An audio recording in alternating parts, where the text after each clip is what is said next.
Yeah, he learned that a long time ago. In fact, somebody at St. Mark's told me one time, Larry has his favorite song for you, Frank Sinatra, My Way. And that's the way I operate. In the first service, I was talking about some changes I made at a church where I was interim pastor.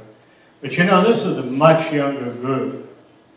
And younger people are not that much against change.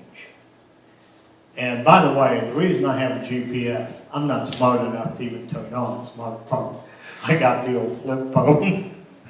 But, you know, as I look at you younger guys, the one thing that hits my mind is hopelessness. You ever really feel hopeless? So here's the situation. I get shot in the leg.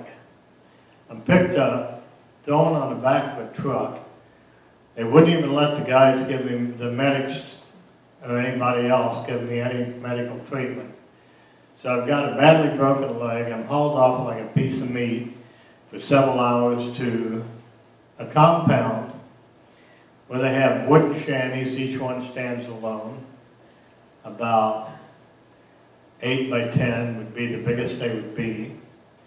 They have a heavy door on them, a little window about that big to let air in, and that's a hole on the floor for a bathroom. And that was it. You want to talk about hopeless? When they got me to the prison camp, first thing they did, they broke both of my arms at the wrist, and if you look, you can see those long scars where they did it.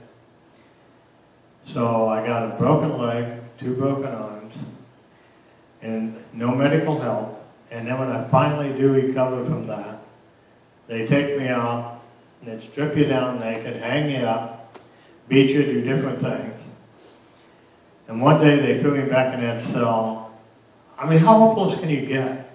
You know, you're being beat, you're in a place, nothing you can do. And everything is out of your control. Just a real quick interesting point, during the Korean War, a lot of people died from give-up-itis. They just sat there in that concentration camp and they gave up because of the hopelessness of the situation. I made up my mind, you're not going to do that to me. I'm going to get out of here. In my outfit, they captured 14 of us. A couple of guys were sent up to Hanoi Hilton because they were officers, I was not. And bottom line, I stayed in the jungle and I was the only one in my outfit that came home. What happens when you don't have Christ in your life? What they did, they separate anybody who has any strong values, leadership ability, or Christian faith from everybody else, and they're killed, shot.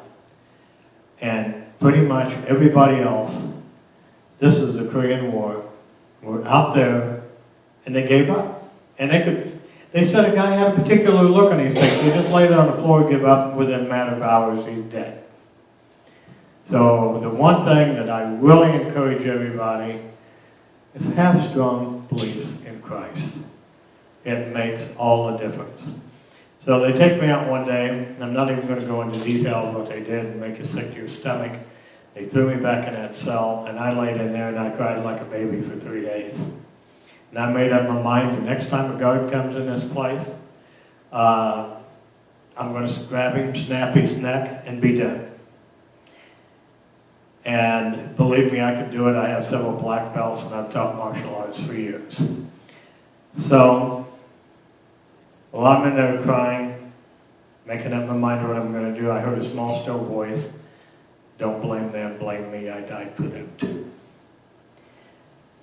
That was kind of hard to take.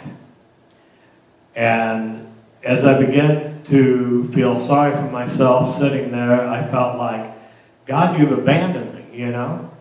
What did Christ say from the cross? My God, why have you forsaken me? He died alone.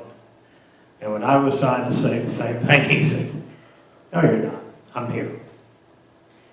And from that, I began to realize that every day Christ was in that cell with me. And I was not going to give up hope. I was going to come home. When I was released, I was sent up to Hanoi to be executed, and they like to play mind games with you. So what they did, they lined us up. We took a 12-hour truck ride, by the way. They lined us up. I weighed 92 pounds. That's a long cry. I'd like to get back a little bit, but the bottom line, they lined us up. We were blindfolded. They were firing bullets in the air. And some of the guys were scared and they fell. And I was thinking, man, it's going to be great. I want out of here. And we were exchanged. Long story, but bottom line, never